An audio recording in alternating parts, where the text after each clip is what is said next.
Hello दोस्तों, नमस्ते। कैसे हैं आप? अपन देख रहे हैं कक्षा 8 के जो मॉडल पेपर जारी हुए हैं उनका सॉल्यूशन। तो पिछली वाली जो वीडियो था उसमें मैंने जो मॉडल पेपर अपना फर्स्ट है उसके 7 क्वेश्चन करवा दिए थे। अगर आपने वो वीडियो नहीं देखा है तो मैं उसका डिस्क्रिप्शन में लिंक दे दूंगा, आप वहाँ से देख सकते हैं उसको। इसके अलावा आपको इसकी पेपर की पीडीएफ चाहिए तो आप मेरा टेलीग्राम चैनल है उसको ज्वाइन कर सकते हो। इसकी लिंक भी मैं आप वीडियो के डिस्क्रिप्शन में दे दूंगा। तो देखते हैं दोस्तों आगे वाला प्रश्न। तो अपन इसके अंदर 7 प्रश्न देख चुके थे पिछली वाली क्लास के अंदर। अब अपन देखते हैं क्वेश्चन नंबर 8। तो 8वां क्वेश्चन है दोस्तों कि 42 का वर्ग ज्ञात कीजिए। यानी 42 का वर्ग क्या होता है दोस्तों? 42 का वर्ग होता है यानी 42 का स्क्वायर, यानी 42 को 42 से गुणा करना। तो 42 को 42 से गुणा करेंगे तो 1764 अपने पास से ये आ जाएगा। ठीक है दोस्तों, बहुत ही ईजी क्वेश्चन है। इसके बाद में दोस्तों आयत की परिभाषा दीजिए। तो दोस्तों आप आयत जानते ही हो कि जिसके आमने सामने की अपन नॉर्मल बोलते हैं, जिसके आमने सामने की भुजा है वो बराबर होती है उसे आयत कहते हैं। लेकिन इसके अलावा अपन को ये भी ध्यान रखना है कि जिसके चारों कोण है प्रत्येक कोण समकोण यानी 90 डिग्री का होना भी जरूरी है। तो आयत की परिभाषा क्या लिखेंगे दोस्तों? 4 भुजाएं से घिरी हुई वह बंद आकृति जिसकी सम्मुख भुजाएं लंबाई में बराबर हो तथा प्रत्येक कोण समकोण हो आयत कहलाती है। ठीक है दोस्तों, इसके बाद में अपना अगला प्रश्न है, एक समबाहुभुज के प्रत्येक आंतरिक कोण का मान ज्ञात कीजिए जिसकी 5 भुजाएं हैं। यानी दोस्तों पंच समभुज है यानी उसकी 5 भुजाएं हैं और पांचों एकदम समान है। तो इसके जो प्रत्येक अंतः कोण है उसको ज्ञात करना है। तो दोस्तों अपन जैसे वो पंचभुज होता है तो देखो दोस्तों इसकी पांचों भुजाएं समान हैं, इसका मतलब पांचों कोण भी समान है। ये कोण, ये कोण, ये कोण, ये कोण और ये सभी कोण इसके समान है। ठीक है, अब सबसे पहले अपन मानते हैं कि इसका आंसर लिखेंगे, माना समपंचभुज का प्रत्येक आंतरिक कोण बराबर x। ठीक है दोस्तों, इसके अलावा समपंचभुज के आंतरिक कोणों का योग कितना होता है? 540। मैंने पिछली वाली क्लास में बताया था, आपको याद रखना है। 3 भुजाएं त्रिभुज का 180 होता है। ठीक है दोस्तों, उसके बाद में चतुर्भुज का इसका 18 का पाड़ा बोलना है, कितना हुआ? 36 और 0 लगा देना, 360 होता है। फिर पंचभुज का 18, 36, 54, 540 होता है। तो अपन लिखेंगे सम पंचभुज के आंतरिक कोणों का योग बराबर 540। अब 5 कोण है तो पांचों कोण एक्स अक्ष सब बराबर है क्योंकि सम है।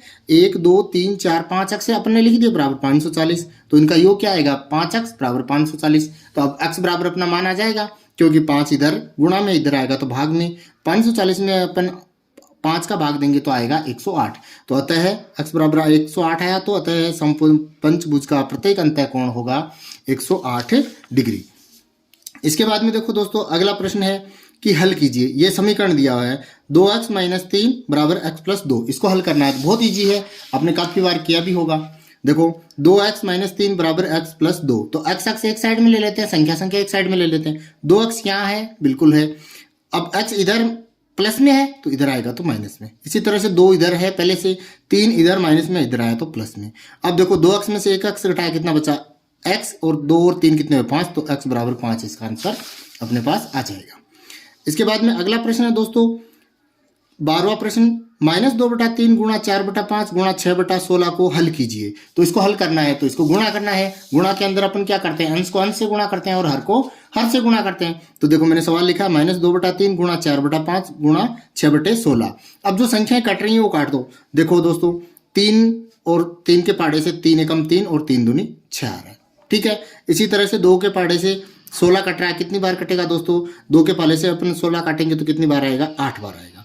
ठीक है दोस्तों, और इसी तरह से फिर 4 के पाड़े से 8 को काटेंगे तो कितना आएगा? 2 बार आएगा। ठीक है दोस्तों, तो अब देखो अब अपने पास ऊपर क्या बचा है? ऊपर बचा एक तो 2, नीचे बना 5 और 2। तो 2 5 गुणा 2, 2 से 2 वापस कट गया तो आंसर आया 1/5। तो ये हो गया अपना 12वां प्रश्न। अगला जो 13वां प्रश्न है दोस्तों, इसमें लिखा है कि ऐसी 5 परिमेय संख्या लिखिए जो 2 से छोटी हो। अब 2 से छोटी परिमेय संख्या किसे कहते हैं? जो p/q के रूप में लिखे, यानी अंश और हर हो उसके अंदर। तो इसके अंदर 5। अब 2 से छोटी है तो 2 से छोटी दोस्तों आधा, सवा, पौन, 1, 1.5 ये सब आते हैं। तो आपको नॉर्मली डायरेक्टली लिख सकते हो, जैसे 1/2 यानी आधा, 1/4 यानी पाव, 3/4 यानी पौन, 5/4 यानी सवा, 3/2 यानी 1.5। तो आप ये डायरेक्टली लिख सकते हो, इसके अंदर आपको ज़्यादा दिमाग लगाने की जरूरत है नहीं। और ऐसे प्रश्न बहुत ईजी होते हैं, थोड़ा सा दिमाग लगाना पड़ता है। इसके बाद में लिखा है दोस्तों 14 प्रश्न है 3.02 गुणा 10⁻⁻6 का विस्तारित रूप लिखिए। तो इसका विस्तारित रूप देखो दोस्तों, इस प्रश्नावली में आपने बताया होगा 3.02 गुणा 10⁻⁻6। तो -6 है तो इसका मतलब संख्या छोटी है, माइनस है घात। तो दशमलव है वो 6 संख्या लेफ्ट साइड में खिसकेगा, इस साइड में इधर जाएगा।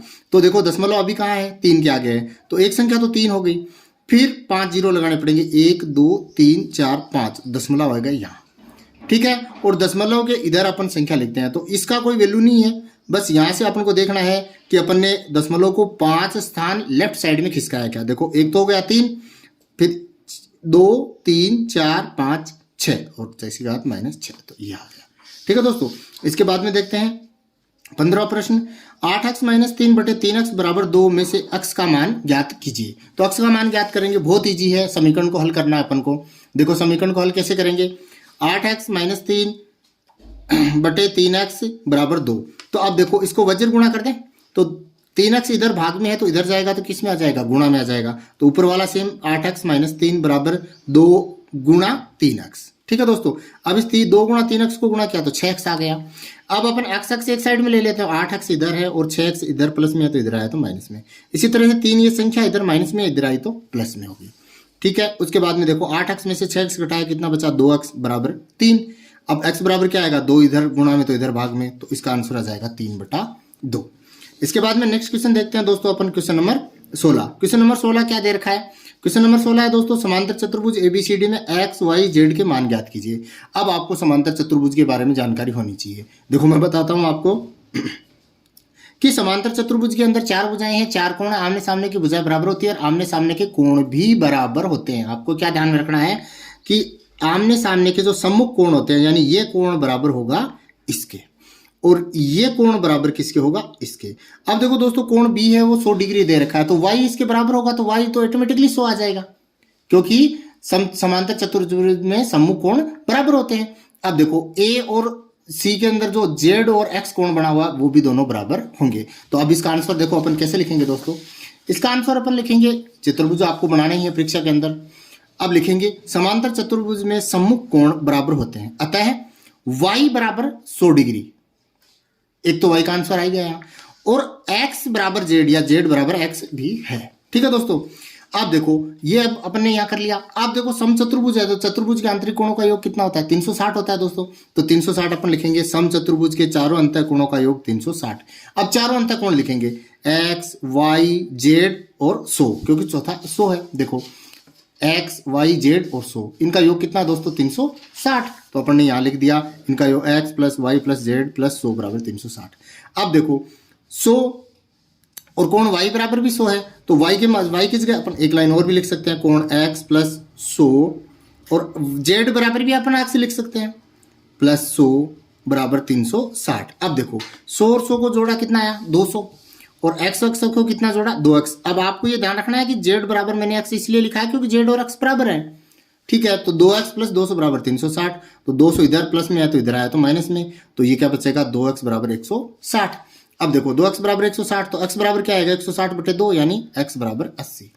तो x बराबर 80 आएगा तो z बराबर भी 80 आएगा, तो x बराबर 80, z बराबर 80 और y बराबर 100 अपन ने यहाँ पे पहले ले लिया था। तो ये इसके तीनों इसका आंसर हो जाएंगे। इसके बाद में देखते हैं दोस्तों क्वेश्चन नंबर 17। वह छोटी से छोटी पूर्ण संख्या ज्ञात कीजिए जिसमें 252 से गुणा करने पर यह एक पूर्ण वर्ग संख्या बन जाए। यानी 252 है वो पूर्ण वर्ग संख्या नहीं है, उसमें कुछ कमी है। पूर्ण वर्ग किसे कहते हैं, देखो दोस्तों पूर्ण वर्ग किसे कहते हैं, जैसे 2 का वर्ग यानी 2 को 2 से गुणा किया तो 4 आ गया, ठीक है। अब देखो दोस्तों 3 का वर्ग यानी 3 को 3 से गुणा किया तो कितना आया, 9 आया, ठीक है। तो अब आपको इस तरह से ध्यान में रखना है कि ये 252 को अपन किससे गुणा करें कि पूर्ण वर्ग संख्या बन जाए। तो इसके लिए अपन को क्या करते हैं दोस्तों, 252 का अपन को अभाज्य गुणनखंड करना पड़ेगा। तो 252 का अभाज्य गुणनखंड करते हैं। देखो लास्ट में सम संख्या है, 2 का भाग जाएगा 126 आ जाएगा, फिर 2 का भाग देंगे 63 आएगा। अब 63 में लास्ट में विषम संख्या इसलिए 2 का भाग नहीं जाता, लेकिन 6 और 3 का योग कितना होता है, 9, और 9 में 3 का भाग जाता है, इसलिए यहाँ 3 का भाग जाएगा। तो कितनी बार जाएगा, भाग देके देख लेना, 21 बार जाएगा। फिर 21 में 3 का भाग जाता है 7 बार, और 7 में 7 का भाग जाता है 1 बार। अब देखो दोस्तों 252 बराबर अपन क्या लिख सकते हैं, 2 गुणा 2 गुणा 3 गुणा 3 गुणा 7। तो ये मैंने लिख दिया। अब पूर्ण वर्ग संख्या में आपको पता है आपने वर्ग और वर्गमूल किए हैं, तो ये जो सेम संख्याओं के जोड़े हैं वो बनते हैं, लेकिन इसमें 7 अकेला है, यानी 7 की कमी है। अगर अपन को इसके 7 से गुणा कर दें तो ये पूर्ण वर्ग संख्या बन जाएगी। तो यही तो अपन को आंसर करना है। तो युग्म पूरा करने के लिए 7 से गुणा करना होगा, अतः 7 इसका आंसर होगा, यानी 7 से गुणा करने पर 252 एक पूर्ण वर्ग संख्या बन जाएगी। इसके बाद में अगला प्रश्न है दोस्तों, अभाज्य गुणनखंड विधि द्वारा 512 का घनमूल ज्ञात कीजिए। घनमूल का मतलब क्या है, जैसे 2 का घन क्या होता है, 2 की घात 3। वर्ग में तो घात लगती है दोस्तों 2 और घन में घात लगती है 3। तो ये क्या हो जाता है 2 गुणा 2 गुणा 2। तो इसका क्या होता है दोस्तों, 2 को 2 से गुणा किया 4, 4 को 2 से गुणा किया 8। तो इसके अंदर वापस घनमूल बनाएंगे तो भी 3 3 का जोड़ा बनाएंगे। तो देखो मैंने अभी किया है, 512 का जो घनमूल है अपन निकालते हैं। 512 के घनमूल में देखो 2 का भाग जाएगा क्योंकि लास्ट में सम संख्या 2 है, तो कितना आएगा 256। फिर 2 का जाएगा 128, फिर 2 का भाग जाएगा 64, फिर 2 का भाग जाएगा 32, फिर 2 का भाग जाएगा 16, और 16 में भी 2 का भाग जाएगा 8, 8 में भी 2 का भाग 4, और 4 में भी 2 का भाग 2, और 2 में भी 2 का भाग 1। तो ये आ गई। तो 2 कितनी बार है देखो दोस्तों, 1 2 3 4 5 6 7 8 9। तो 9 बार मैंने 2 को गुणा में लिख दिया। अब घन है और अपन इसका घनमूल ज्ञात कर रहे हैं, तो अपन 3 3 सेम संख्याओं का जोड़ा बना देते हैं। और इस 2 की जगह लिख दिया ये 2, इसकी जगह लिख दिया ये 2, इसकी जगह लिख दिया ये 2। अब 2 को 2 से गुणा किया 4, और 4 को 2 से गुणा किया 8 आ गया। तो ये इसका हो जाएगा आंसर। ठीक है दोस्तों, ये हो गया क्वेश्चन नंबर 18। अब देखो दोस्तों क्वेश्चन नंबर 19। क्वेश्चन नंबर 19 क्या है, ए तथा बी का मान ज्ञात कीजिए जहां ए और बी एक अंक है।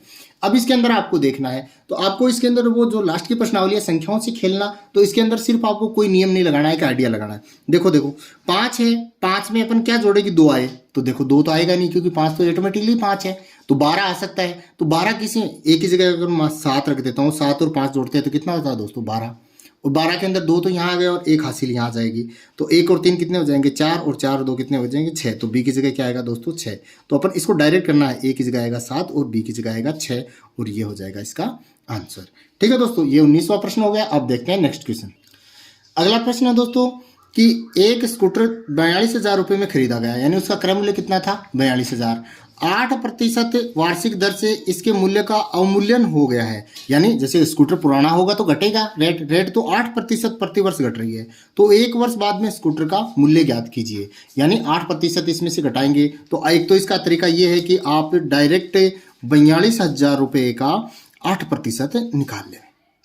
ठीक है दोस्तों, और जो भी अपन को प्राप्त होता है, देखो 1 0 1 0 2 0 कट गई, तो कितना है 420 गुणा 8। 420 गुणा 8 करने के बाद में जो भी संख्या आती है, अपन देखो इसको 8 से गुणा करेंगे, 0 16 1 32 और 1 33, 3300 यानी 3,360 रुपये घटे। और ये 3,360 रुपये अपन 42,000 में से अपन घटा देंगे दोस्तों।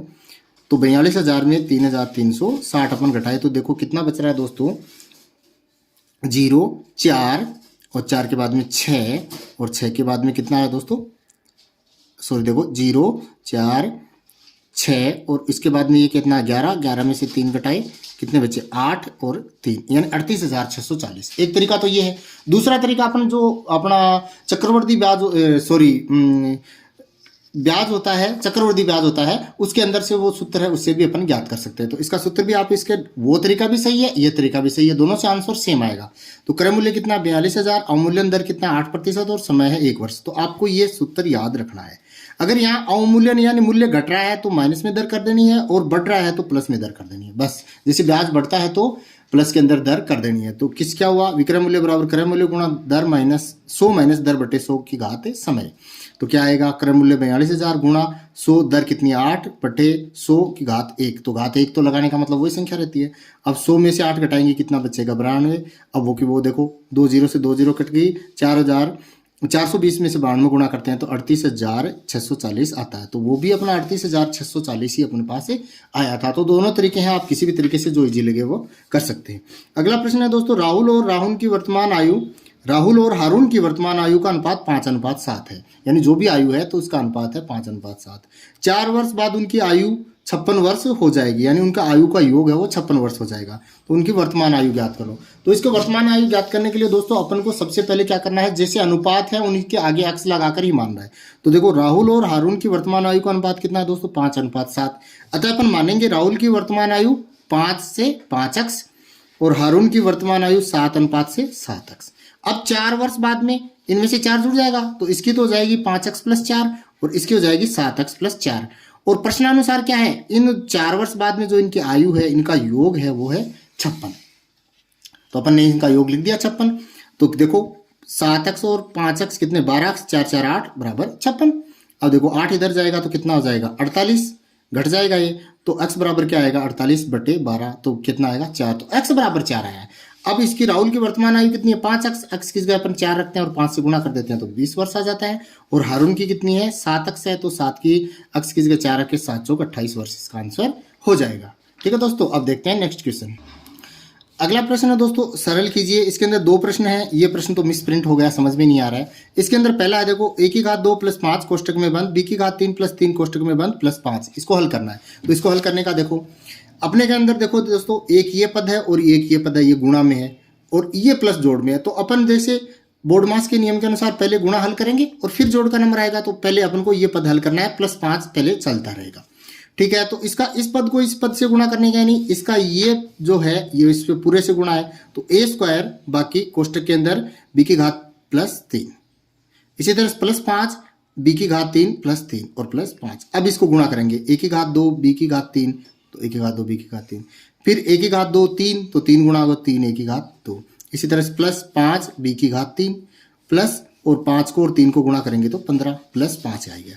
अब देखो सेम सेम जुड़ जाएगी, ए स्क्वायर बी की घात 3 कहीं नहीं है, ऐसा कैसा आ गया, 3 ए की घात ए स्क्वायर यहीं आ गया, 5 बी की घात 3 और 15 और 5 जुड़ के 20 इसका आंसर हो गया। ठीक, इसके बाद में दोस्तों अगला प्रश्न है कि मान ज्ञात कीजिए 1/3 की घात -1 माइनस 4 1/4 की घात -1। तो अपन ने ये सका सेम सेम लिखेंगे। अब मैंने बताया कि घात माइनस में हो तो अपन पलट देते हैं तो वो प्लस में हो जाती है, तो अंश को हर बना दो और हर को अंश बना दो, तो 3/1 लिख दिया। घात 1 प्लस में घात 1 लिखने की जरूरत ही नहीं होती है। इसी तरह से इसकी भी घात 1 हो जाएगी। अब 3 में 1 का भाग देंगे 3, 4 में 1 का भाग देंगे 4 और 3 में से 4 घटाएंगे तो कितना आएगा -1, इसका आंसर आएगा।